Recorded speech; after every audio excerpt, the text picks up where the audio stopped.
Hello and welcome to week 6 here of the Draft Report, talking all things going on the Draft Fantasy app. Please head to your favorite app store, Google Play Store, iOS, whatever it might be, and download the Draft Fantasy app. It is the highest rated app in the whole app store right now. And if you use our promo code REPORT, REPORT, you get a free entry into a real money contest upon your first deposit. So please do that and enjoy what's going on over there. This week is actually pretty cool. They have their first big multi-week tournament that's going on over there. If you win in week 1, if you advance in week 1, you're already in the money, and then you just play down over the course of the next 3 weeks for the big first prize over there. So be sure and take advantage of that.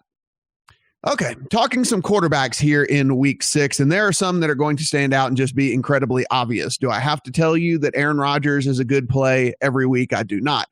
What I will say is it is going to be on the road, and it is going to be at Minnesota. So there are those things in play right there that could give you a little bit of pause here whenever you start to wonder, who should be my first quarterback that I'm taking right now? Should it be maybe Tom Brady? He actually is on the road as well against the Jets. That being said, I'm really bullish on Brady this week. I know a lot of people think that this is a trendy thing going on with the Jets, and they have won 3 games against 3 terrible teams. And so I don't really take anything from that. This is a very bad defense for New England. So maybe the Jets can score a few points, which makes Tom Brady have to keep his foot on the gas. Certainly something I'm looking for this week. One of the most popular and what should be hopefully your first pick off the board this week, though, is Drew Brees. Drew Brees at home against a Detroit team that frankly can be had through the air here. I mean, listen, Darius Slay is shadowing this year, and he's been doing a lot better, but anybody else outside of that is basically having their way with this team. And also Drew Brees at home coming off of a bye as well. He's able to get healthy. Drew Brees, student of the game, figuring out what's been working for them and figuring out what has not been working for them. And you can bet we'll see more of the things that have actually been working. And finally, he gets back Willie Snead. And Willie Snead, of course, a guy that's going to play in the slot there for Drew Brees, a guy that he can trust and a guy that he can use regularly to help kind of take some of the pressure off of him whenever he has to get rid of it quickly, and then take advantage of some of his other speedsters on the outside. Kirk Cousins at home against San Francisco is another great play at quarterback this week. Kirk Cousins is a name that hasn't been really shining out as much as, the Rodgers, the Bradys, the Brees, and stuff like that this week. I haven't heard his name near as much, but the San Francisco team gives up points. I mean, one of the things they fought, don't get me wrong. They fight. Like they like to hang into games here. They're real good at covering the spread if that's something that you're into. But this Washington team at home here, getting healthy, coming off of a bye as well. Jordan Reed is supposed to play. Jordan Reed is supposed to be healthy. Jamison Crowder is supposed to play. Jamison Crowder is supposed to be healthy as well. Kirk Cousins with a full arsenal there of weapons to hit through the air against the San Francisco team. Certainly somebody that I'm going to be looking to as well. However, one of the guys that I think right behind Drew Brees this week is Deshaun Watson. So Deshaun Watson is going to be taking on the Cleveland Browns. And this Cleveland Browns team is #not good, as you well know. I thought this team was going to take a step forward this year. They were not able to do so. They haven't been completely healthy on defense either, and that certainly does not help the situation. Getting bad quarterback play, which puts a lot of pressure on that defense, and they've been giving up yards and points in bunches. One of the things I like about Watson this week, and this is not even just due to recency bias and how good he's been, but he does have a very high floor due to his rushing yards. He's got 2 rushing touchdowns already this year. He's got 179 rushing yards on the season. And if we're looking for some of the upside, we certainly would like to get more attempts, but he has thrown at least 31 passes in each of his last 3 games. Now, we'd certainly like to see that approach more the 35, 36, 37, maybe even closer to 40 number. But we will take at least 31 when he has that rushing upside that comes with that. The highest passing touchdown rate in the league belongs to Deshaun Watson. He has thrown a touchdown once every 12.1 pass attempts, and that mixes very well with the Browns defense that's allowing the highest pass touchdown rate in the league, giving up a touchdown every 14 attempts. So you can see how this works out to be such a great play here. The Browns last in the league in schedule adjusted fantasy points to quarterbacks. And if you look here over the last couple of games, Watson 22, 34, and 35 fantasy points scored over his last 3 games. Love me some Deshaun Watson this week. And To round things out this week, guys, Matt Ryan at home. Matt Ryan, another team coming off of a bye here. Atlanta, getting healthy, getting right, playing at home. They are much, much better at home than they are on the road there in that dome. So love me some Matt Ryan as well this week. Okay, talking running backs here in week 6, Le'Veon Bell at the top yet again, coming off a disappointing performance in the game against Jacksonville. That being said, he was underutilized in that game. The way you beat Jacksonville's through the ground. You do not throw the ball 55 times like Pittsburgh did. Ben Roethlisberger throws 5 interceptions. They have elite corners there in Jacksonville. It was just a bad decision. Le'Veon Bell comes out after the game, says he was upset at his usage as well, only getting 15 carries. He's going to get more than 15 carries this week. I can guarantee you that. So Le'Veon Bell, feel comfortable rolling him out. Obviously, Kareem Hunt getting all the work. City. There were a couple troll touchdowns by Charkandrick West last week. Don't expect that to be the norm here. Kareem Hunt is going to continue to be the bell cow there for Kansas City. You can always roll him out with confidence. The guy in the real smash spot this week, though, is Leonard Fournette. Leonard Fournette at home as a home favorite, I might add, against the Los Angeles Rams.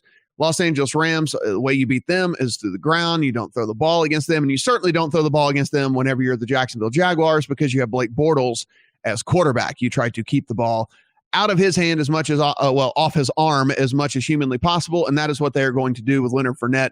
He's going to run. He's going to run often, and he's actually being a little bit of a part of the pass game there as well for them, giving him a little bit more upside because he's not coming off the field in obvious passing downs.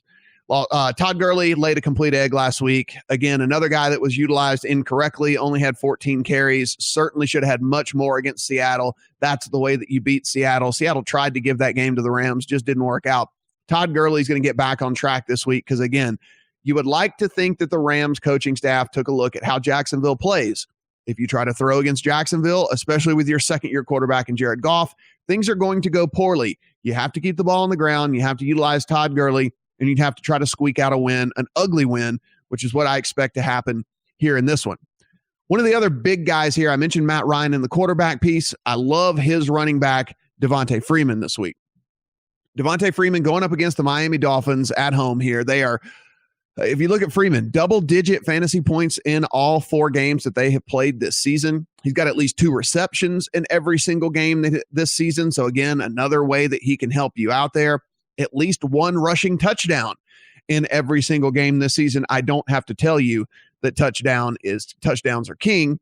The Falcons implied to score 28.75 points this week. That is more than 4 touchdowns. That is a huge amount of points. You got to think if they're implied to score that many, if they get there like Vegas thinks, Devontae Freeman is going to have one of those 4 touchdowns. Now, another reason to love him and think that he might be able to get you one of those touchdowns is he's fifth in running back red zone opportunities, and that's despite playing 1 fewer game than most of the running backs out there. Again, the Falcons have already had their bye, so this is a guy that is still 5th in red zone opportunities, even though he has 1 fewer game than most people out there. He's getting a lot more touches than Tevin Coleman is this year, which is another thing we like to see. Another reason to back up the Freeman play here. He's got huge home road splits, loves playing at home in the dome on the turf. It is a new dome this year, but it's still the same thing. He likes being at home. He likes being on the fast track, likes being on turf, and has the even bigger splits whenever you look at his splits as a big home favorite, which they are in this game, favored by 12 points at home in this one, guys. So Devontae Freeman against this Miami Dolphins team, certainly somebody that I'm going to be looking at, and I'm going to be looking at pretty heavily. Now, a few other guys that you can take a look at here, and these are, as you get into deeper drafts, you're certainly going to have to look at some of these other guys here. Lamar Miller seems to be getting all the work there in Houston, and he is actually a true 3-down back with even goal line carry upside here. I mean, Lamar Miller against this Cleveland team, if we like Deshaun Watson, if we like, all these other guys that are going to be in this game, pass catching, Will Fuller, DeAndre Hopkins, if we like all these guys, we like the points that they're going to score, you got to like Lamar Miller too as well. How many times have we seen a receiver catch the ball, get down to the 3-yard line and get tackled, and then the running back gets the touchdown? I mean, this is the way that this could work out in this Houston-Cleveland game. It might not all come through the air here. Lamar Miller, certainly someone that you should have on your radar. Jerick McKinnon seems to be the guy there in Minnesota going up against Green Bay. Ever since Dalvin Cook went down, Jerick McKinnon, if you saw last week, looked amazing. I mean, looked absolutely great in that game. Didn't get as many carries because they still were trying to use Latavius Murray. But, I mean, listen, they've got eyeballs. Latavius Murray is no good. Jerick McKinnon is the guy there. They should give him more carries. And, again, his pass game work just gives you a ton of upside there. One of the games this week that I think could be a sneaky shootout is this Oakland Raiders and the Chargers game here. I want to say San Diego, but I know it's Los Angeles Chargers game here. You're going, Matt, you're not going to say Marshawn Lynch, are you? And I am going to say Marshawn Lynch. I think that there is a chance here that this game becomes kind of a sneaky shootout. And if that's the case, that just opens up much more opportunity for a guy like Marshawn Lynch to get in the end zone. And if you watched, the Chargers let Orleans Darkwa look like, Barry Sanders last week. I mean, this team can't stop the run. And I think that there's a chance that if Oakland is smart, which, again, sometimes we think these coaches are going to figure things out. Sometimes things seem incredibly obvious and the coaches just don't go that way. But however, if they are smart, they will pound it with Marshawn Lynch in this game. He should have 2 touchdown upside in this game. And again, we know that Adrian Peterson got shipped out of town there in New Orleans. If we like Drew Brees, we got to like that whole offense. We're going to like the points being scored there. Highest total on the week, like I said. So Mark Ingram certainly has to come into the discussion there. Mark Ingram going to get much more. Listen, he wasn't getting a ton of snaps, wasn't getting a ton of touches. However, when those snaps and touches leave, they got to go to somewhere, and they're going to go to Ingram, and a couple of them will go to Alvin Kamara as well. But I like Ingram a little bit better. And to round out my plays this week, I will have a lot of Melvin Gordon exposure. Looking at the pass catchers this week, the wide receivers mainly. I mean, again, at draft, you have to get 2 pass catchers. You can take a tight end if you want one. More times than not, you're going to stick 2 wide receivers. There just tends to be a much higher floor and certainly a higher ceiling, again, in most cases there. So we'll stick to wide receivers here. Antonio Brown, don't have to tell you to roster Antonio Brown. Julio Jones coming back off of an injury here. Be sure and see what people are saying come Saturday evening, Sunday morning here with Julio Jones. The guy that is so incredibly talented, but as we keep seeing, just keeps getting these lingering injuries and stuff. And I just want to make sure that these beat writers are saying Julio Jones is going to be the Julio Jones that we know, because if not, then that's a situation that maybe I'm going to want to avoid. Let someone else draft him in the draft, and we'll take somebody like DeAndre Hopkins or Michael Thomas. DeAndre Hopkins in that Houston-Cleveland game. DeAndre Hopkins just getting all the targets there for Houston. It's been absolutely crazy whenever you take a look at the target share that DeAndre Hopkins is getting so far. We're talking about games of 16, 13, 12, 12, and then there's an 8 mixed in there, but just unbelievable amount of targets there for DeAndre Hopkins. I mean, you can only expect he's going to get another double digit here. We like Michael Thomas at home in that New Orleans game against Detroit. That said, if he gets some shadow coverage in that game, you could start to kind of look elsewhere. I mean, we talked about the running backs there with Mark Ingram, but you could start looking maybe even a Brandon Coleman, a Ted Ginn, like some of these other kind of, I tend to not get cute in my drafts, but sometimes if you're in a deeper one and you need to come up with somebody that could actually win for you, those could be the guys that could actually win for you there. I told you I like the Chargers and Oakland to be a sneaky shootout, which means I love Keenan Allen.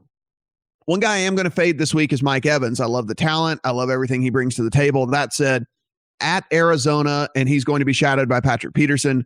Patrick Peterson has been amazing this year against wide receiver ones. He has absolutely shut everybody down that he's been up against. The thing about Jameis Winston is he will target Mike Evans, so he's going to get the target. So he might still end up with 4 or 5 catches in this game, but I just don't like the upside. Certainly not a guy that I'm going to be going after here. I'll let someone else draft him if they want to mess with Patrick Peterson. Jordy Nelson, coming off a bit of an injury. This is one of those things where I want to make sure that he's going to be okay, which leads me kind of to my guy right here that I'm really looking to draft this week, Davante Adams. Davante Adams at the Minnesota Vikings here. Adams coming off a 7-catch, 11-target game here. And why are you're saying, Matt, why would you ever in a million years go Davante Adams over Jordy Nelson? Well, I mentioned Jordy Nelson has a little bit of a lingering injury. And also, if he does go, Xavier Rhodes is going to be shadowing Jordy Nelson. Xavier Rhodes has been very, very good for the Vikings this year in shadow coverage. So nobody that I want to pick on, and that's going to funnel targets Adams' way. And that's what we like to see. This is increased opportunity because it's just going to be forced away from Xavier Rhodes.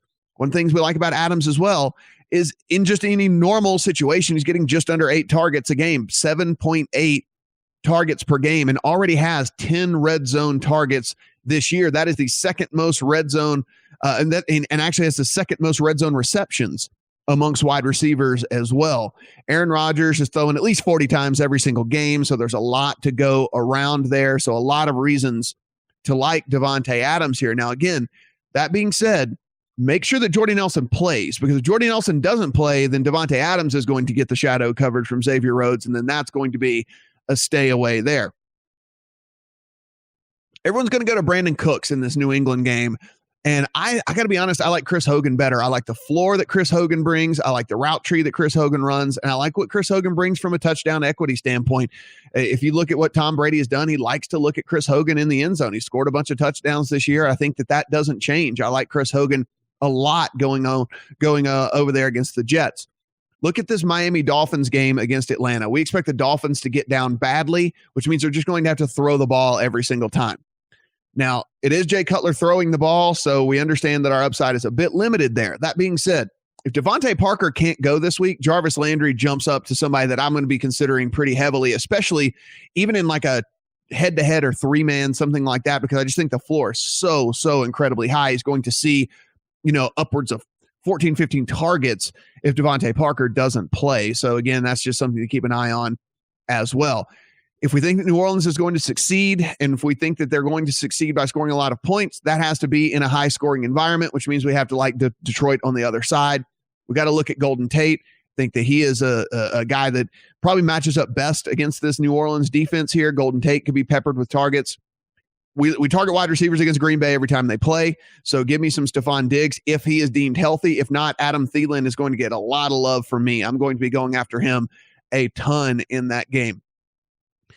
So Michael Crabtree is a guy here going up against the Chargers, and it looks like Amari Cooper is going to be hobbled. And so if Amari Cooper is going to be hobbled, then a lot of the targets are going to be funneled to Michael Crabtree. I already told you that I think that game has shootout potential. So again, give me some Michael Crabtree here.